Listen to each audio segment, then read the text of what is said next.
অনন্ত জলিল সাহেব, আপনার ছবি আমরা দেখেছি, এখন বাস্তব ছবি দেখার অপেক্ষায়। আপনার এই গার্মেন্টস সেক্টরটা কিন্তু আমাদের গর্ব।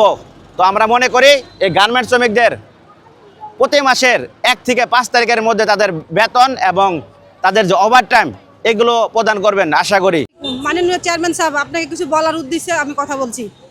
আমাদের ওভারটাইম দেয় 2 টাকার কলা, 2 টাকার রুটি, আমরা তাই খাই 11টা পর্যন্ত থাকি, আমরা কিছু বলি না। আবার নাইট করে আপনার সেই শুকনো ডাল দেয় আর একটা ডিম দেয়, তবুও খাই। আর ওভারটাইম তো দেয় না। আপনার স্টাফেরা এরকম যে আমরাকে মারধর করে, গালাগালি করে, তারপরও আপনি সম্মুখীন আমাদের সাথে কথা বলেন না। আপনার কাছে একটাই অনুরোধ, আপনার প্রত্যেকটা স্টাফকে ছাঁটাই করেন, আপনার কোম্পানি ভালো হয়ে যাবে। আপনার কোম্পানির দায়ভার শুধু খালি স্টাফেরা, আপনার স্টাফেরা যে কাজগুলো করে আপনি কিন্তু জানেন না স্যার। কিন্তু আমরা গরিব হয়ে, আমরা পেটের দায়ে আমরা কাজ করে খাই, কিন্তু আপনি কি করেন? আমাদের উপরই কথা বলেন।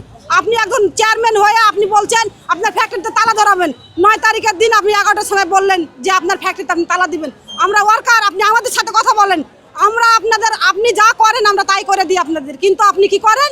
আপনি সবার সাথে কথা বলেন, কিন্তু আপনার স্টাফেরা যে ভাষা করে, যে গালি করে, আমরা খায় না খায় ডিউটি করি কিসের জন্য? আপনার জন্য।